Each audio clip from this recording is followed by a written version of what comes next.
کہ اس کی خاطر ایک بیٹی اپنے باپ سے بغاوت کرنے لگے۔ ایسا لگتا ہے جیسے اس نے بیبی پر جادو کیا ہے۔ یس سر، اس نے جادو کیا ہوگا۔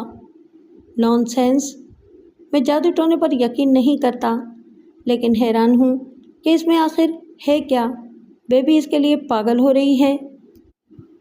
مس صاحبہ ابھی بچی ہیں، نادان ہیں، آپ حکم دیں تو اس جوان کو گولی مار کر سمندر میں پھینک دیں۔ ہیرال جان نے ٹیلی فون کا ریسیور اٹھا کر نمبر ڈائل کیے۔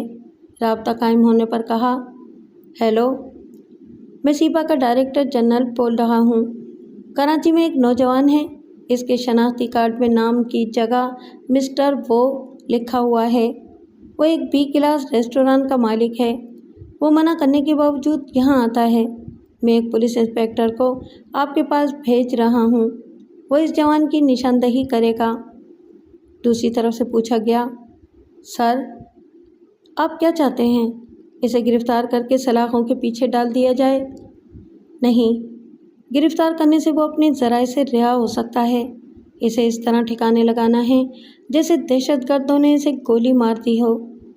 سر، آپ جیسا چاہتے ہیں ویسا ہوگا، اور کوئی حکم؟ That's all.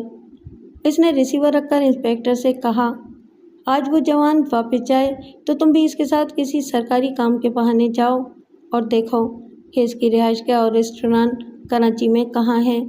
اس کے بارے میں تفصیلی معلومات حاصل کرو، پھر ملاقات کرو۔ سمجھ گیا سر، میں تمام احکامات کی تعمیل کروں گا۔ وہ سلوٹ کر کے چلا گیا۔ اس نے پھر فون کے ذریعے رابطہ کیا اور پوچھا، وہ دونوں کہاں ہیں؟ دوسری طرف سے جواب ملا، سر، مس صاحبہ کار ڈرائیو کر رہی ہیں اور وہ ساتھ والی سیٹ پر بیٹھا ہوا ہے۔ وہ مارکیٹ کی طرف جا رہے ہیں۔ ان پر نظر رکھو اور ہر آدھے گھنٹے بعد میرے سیکرٹری کو رپورٹ دیتے رہو۔ اس نے ریسیور رکھ دیا اور صوفے کی پشت سے ٹیک لگا کر سنجیدگی سے کچھ سوچنے لگا۔ ماریا سست رفتاری سے کار ڈرائیو کر رہی تھی اور بڑی دیر سے خاموش رہ کر کچھ سوچ رہی تھی۔ وہ بولا، خاموش کیوں ہو؟ ماریا چونک کر بولی، ہاں، تم بھی تو خاموش ہو، کیا سوچ رہے ہو؟ میرا خیال ہے کہ ہم دونوں ایک ہی بات سوچ رہے ہیں۔ کون سی بات؟ یہی کہ ایسی رکاوٹیں رہیں گی تو ہم ہمیشہ کے لیے کیسے ایک ہو پائیں گے؟ وہ حیرانی سے بولی، کمال ہے، کیا تم دماغ میں گھس کر خیالات پڑھ لیتے ہو؟ میں یہی سوچ رہی تھی کہ ڈیڈی سختی سے تمہاری مخالفت کیوں کر رہے ہیں۔ آج مجھے تمہارے بارے میں 2 اہم باتیں معلوم ہوئیں۔ ایک تو یہ کہ تم مجھے دل و جان سے چاہتی ہو، آج میرے لیے اپنے ڈیڈی سے لڑ رہی تھیں، آئندہ میری خاطر ساری دنیا سے لڑ سکتی ہو۔ ایسا وقت آئے گا تو میں تمہارے یقین پر پوری اتروں گی۔ آج دوسری بات یہ معلوم ہوئی کہ تمہارے ڈیڈی تم سے بے انتہا پیار کرتے ہیں۔ سخت مزاج اور اصول پسند ہونے کے باوجود وہ تمہاری ضد کے آگے ہار گئے۔ بہت سمجھدار ہیں، انہوں نے تمہیں باغی بن جانے کا موقع نہیں دیا۔ وہ مسکرا کر بولی، اس میں شبہ نہیں کہ وہ مجھے بہت زیادہ چاہتے ہیں، میری ہر ضد پوری کرتے ہیں۔ حالات بتا رہے ہیں کہ تم جلدی ایک ایسے دورائے پر کھڑی ہوگی جب یہ فیصلہ نہیں کر پاؤ گی کہ اپنے ڈیڈی کو زیادہ چاہتی ہو یا مجھے۔ میں دونوں کو دل و جان سے زیادہ چاہتی ہوں۔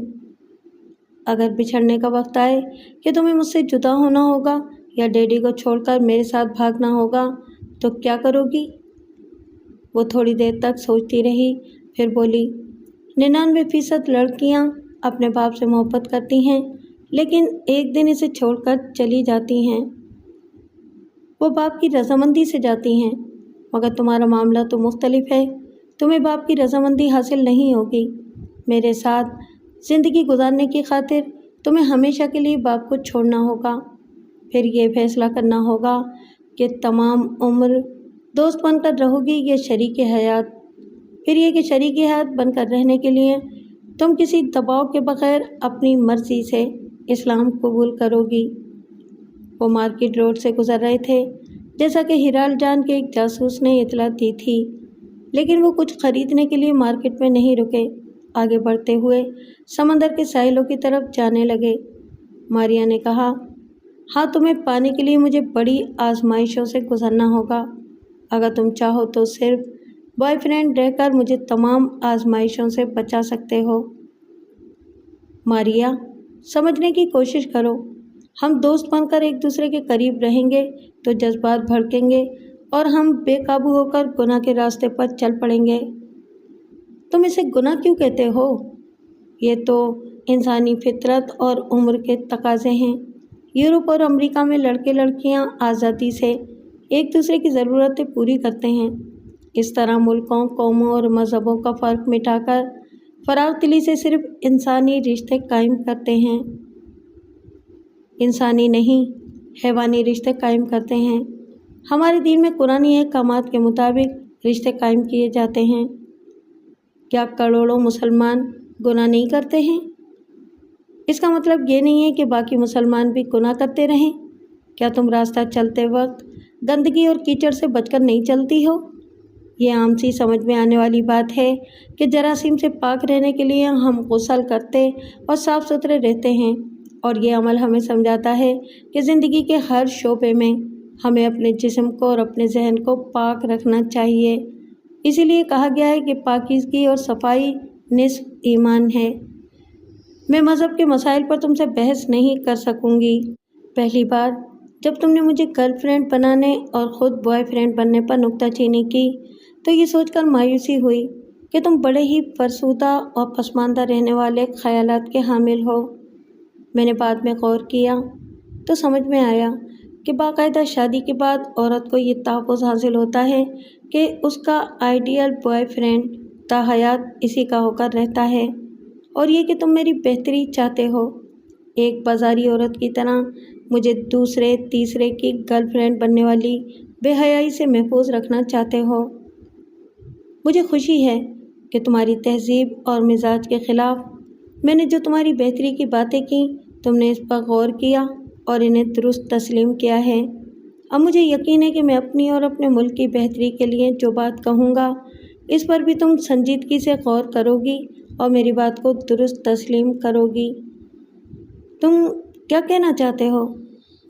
کسی بھی ملک کے ساحلی سرحدی علاقوں میں غیر ملکی افراد سینکڑوں اور ہزاروں کی تعداد میں آ کر آباد ہونے لگیں تو شبہ ہوتا ہے کہ اپنا ملک بیچنے والے مفاد پرستوں نے ان نو آباد غیر ملکیوں سے کوئی ایسا سودا کیا ہے جس سے ہمارے ملک کو اور ہماری قوم کو نقصان پہنچنے والا ہے۔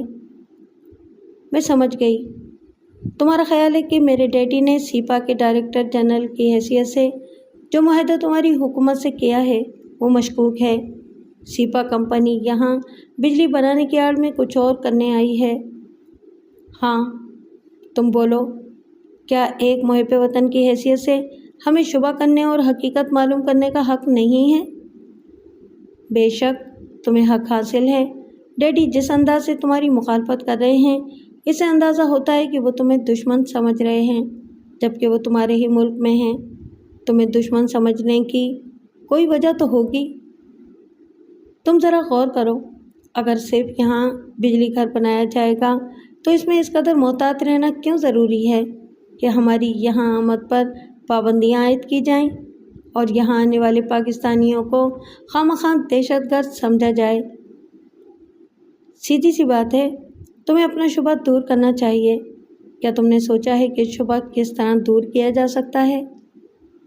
وہ اصل معاہدہ جو ہماری حکومت اور سیپا کے درمیان ہوا ہے، میں اسے پڑھ کر مطمئن ہو سکتا ہوں۔ یہاں ڈیڈی کے دفتر میں سخت سیکورٹی کے انتظامات ہیں۔ ان کے خاص دفتری کمرے میں ان کی اجازت کے بغیر چپراسی بھی قدم نہیں رکھ سکتا ہے، جہاں وہ ریوالنگ چیئر پر بیٹھتے ہیں۔ اس کے پیچھے ایک بڑا سا آہنی سیف ہے جس میں اہم دستاویزات رکھی رہتی ہیں۔ وہ دستاویزات مختلف فائلوں میں ہوں گی۔ کیا تم نے کبھی توجہ سے انہیں دیکھا ہے؟ بہت زیادہ توجہ سے تو نہیں دیکھا، پھر بھی یاد ہے کہ ایک فائل پر کیٹی بندر پاور ہاؤس بجلی گھر لکھا ہوا تھا۔ کیا اس فائل پر سرخ فیتہ لگا ہوا تھا؟ وہ سوچنے لگی۔ اس نے سمندر کی ساحلی سڑک کے کنارے کار روک دی، پیشانی کو ایک انگلی سے سہلاتے ہوئے بولی، میں ذرا الجھ گئی ہوں۔ میں نے سرخ فیتے والی فائل دیکھی تو ہے،